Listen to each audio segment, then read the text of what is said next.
In figure, if PQ parallel to ST, angle PQR is equals to 110 degree and angle RST is equals to 130 degree, then find QRS. Question में क्या कहा है कि PQ parallel है ST के, PQ parallel है ST के, angle PQR ये एंगल दिया है 110 डिग्री का, एंगल RST 130 डिग्री का दे रखा है और फाइंड करना है एंगल QRS। तो QRS ये वाला जो एंगल है वो फाइंड करना है। ठीक, सबसे पहले गिवन में लिख देते हैं।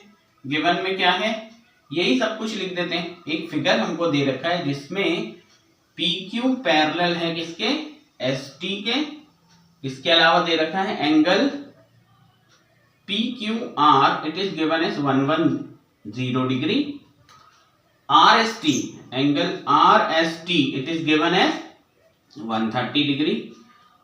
1 2 3 चीजें तो गिवन में आ गई और ये है टू फाइंड में, क्योंकि ये फाइंड करना है हमको। So to find its angle QRS, this angle QRS हमें फाइंड करना है। ठीक, इसमें कंस्ट्रक्शन है तो वो लिखता हूं मैं, कंस्ट्रक्शन क्या है कि PQ को ना एक्सटेंड करो, सपोज यहां तक कर दिया M तक और इसने यहां पर इसे काटा N पर। ठीक है, तो एक्सटेंड क्या किया, PQ को M तक एक्सटेंड करा हमने और SR को इसने N पर काट दिया। तो ये लिख देते हैं कंस्ट्रक्शन क्या हुआ, extend PQ up to M, PQ up to M intersecting, जो कि इंटरसेक्ट कर रही है SR को, SR एट किस पर इंटरसेक्ट कर रही है, SR को N पर। ठीक, तो ये हो गया हमारा कंस्ट्रक्शन। अब चलिए आगे सॉल्व करते हैं। अब देखिए सॉल्यूशन में क्या करना है, देखिए इसमें ये एंगल और ये एंगल, इसको मान लो कि ये एंगल 1 है। ठीक है, इसको मान लो ये एंगल 2 है, इसे मान लो ये एंगल 3 है, आसान हो जाएगा लिखना।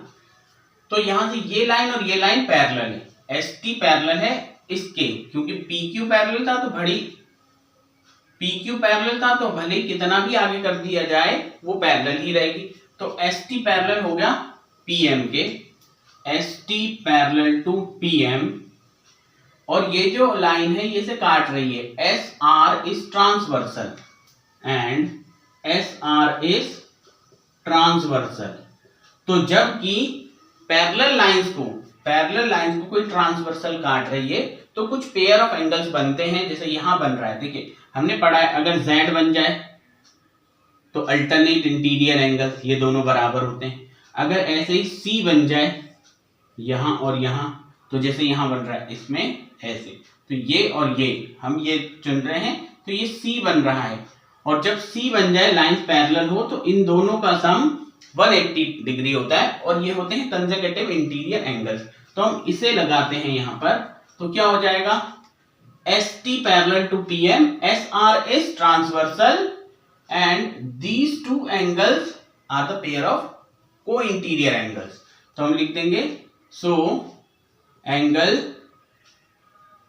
S, ये S है, एंगल S प्लस, और इसको हमने 1 माना है, तो angle 1 is equal to 180 degree because of co interior angles, क्योंकि को इंटीरियर एंगल्स हैं, C बना रहे हैं। ठीक, अब देखिए एंगल S हमें दिया है कितने डिग्री का, 130, तो ये तो हमको गिवन ही है इसलिए हमने डायरेक्ट पुट कर दिया 130 degree plus angle 1 is equal to 180 degree. और जब आप 130 को उधर भेजेंगे तो यहां बचेगा एंगल 1 इज इक्वल टू 180 और ये गया उधर तो minus 130, so angle 1 is equal to 50 degree. ठीक, तो ये आ गया कि एंगल 1 कितने डिग्री का है, 50 डिग्री का। ठीक, अब देखिए यहां लाइन क्रॉस कर रही है, तो जस्ट पीछे के जो एंगल होते हैं, अगर लाइन क्रॉस कर जाए ऐसे, तो जस्ट पीछे जो एंगल बनते हैं वर्टिकली अपोजिट एंगल्स, और ये दोनों इक्वल होते हैं। जैसे अगर ये 50 है तो ये भी क्या हो जाएगा 50। तो अब यहां पर भी तो लाइन क्रॉस कर रही है, तो इसके जस्ट पीछे ये एंगल बराबर होगा। तो हम यहां पर लिखते हैं कि एंगल 2 एंगल 1 के बराबर होगा। Now angle 2 is equal to angle 1 because of they are vertically opposite angles. Vertically opposite angles होने के कारण ये दोनों बराबर हैं। और 1 तो हमें पता ही है, जैसे इसे फर्स्ट मान लो और ये लिख दो फ्रॉम फर्स्ट, तो फर्स्ट में 150 डिग्री का है तो एंगल 2 भी हो गया 50 डिग्री का है। दैट सेकेंड एंगल पता चल गया हमको, 1 पता चला, 2 पता चला। अब यहां से 3 एंगल पता करते हैं, ठीक। तो देखिए यहां पर तो ये लाइन सीधे निकल जा रही है, एक लाइन के ऊपर 2 एंगल आ रहे हैं ऐसे आधा चांद बना करके। जब एक लाइन के ऊपर 2 एंगल्स आ जाएं तो बनते हैं लीनियर पेयर एंगल्स, और इन दोनों का सम होता है 180 डिग्री। तो हम यहां पर लिख देते हैं इसको on line, the name of line is PQM।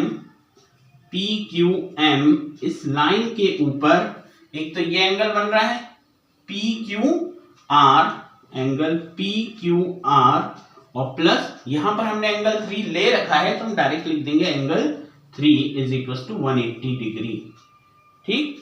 Linear pair, because of linear pair. PQR ये तो हमें गिवन ही है, क्वेश्चन में दिया था कि 110 डिग्री का, तो यहां से लिख दिया क्योंकि ये गिवन है, and it is 110 degree plus angle 3 is equal to 180 degree, ठीक।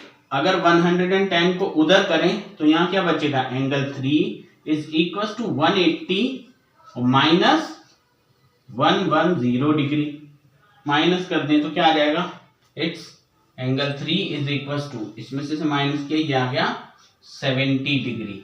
चलिए ये आ गया थर्ड एंगल, तो हमारे पास सारे एंगल्स आ गए, ठीक। अब देखिए यहां पर इस एंगल को निकालना है, तो ये एक ट्राइंगल है जिसके अंदर ये एंगल हम फाइंड कर चुके हैं। एंगल 3 70 डिग्री, एंगल 2 50 डिग्री, और तीसरा एंगल, तो किसी ट्राइंगल के अंदर 2 एंगल्स पता है और तीसरा नहीं पता है, तो हम एंगल सम प्रॉपर्टी से निकाल सकते हैं इसे। यहां हो जाएगा ये, अब लिखो इन ट्राइंगल, जो ट्राइंगल उसका नाम क्या है QRN, इस ट्राइंगल में तीनों एंगल का सम, तो 3 एंगल है, एंगल 3, एंगल 2 और angle R। Angle 2 plus angle 3 plus angle R, जिसका चाहो तो पूरा नाम लिख दो QRS, ठीक है। QRS is equal to 180 degree, और रीजन क्या है इसका, angle sum property of triangle, ठीक। पूरा लिखेंगे आप, angle sum property of triangle. Angle 2 कितना है, एंगल 2 है सेकंड से 50 degree, it is from second it is 50 degree, और एंगल 3 थर्ड से 70 डिग्री, थर्ड में हमने निकाला है, प्लस 70 डिग्री प्लस QRS को ऐसे लिख दीजिए QRS is equal to 180 degree, और 50 plus 70 it is 120 degree plus angle QRS is equal to 180 degree, ठीक है। और 120 को जब हम उधर ट्रांसपोज करेंगे तो हो जाएगा angle QRS is equal to 180 degree, and it's ये प्लस का उधर जाके माइनस का 120 डिग्री, सो एंगल QRS आ गया 60 डिग्री, जो कि असल में हमारा क्या है, आंसर है।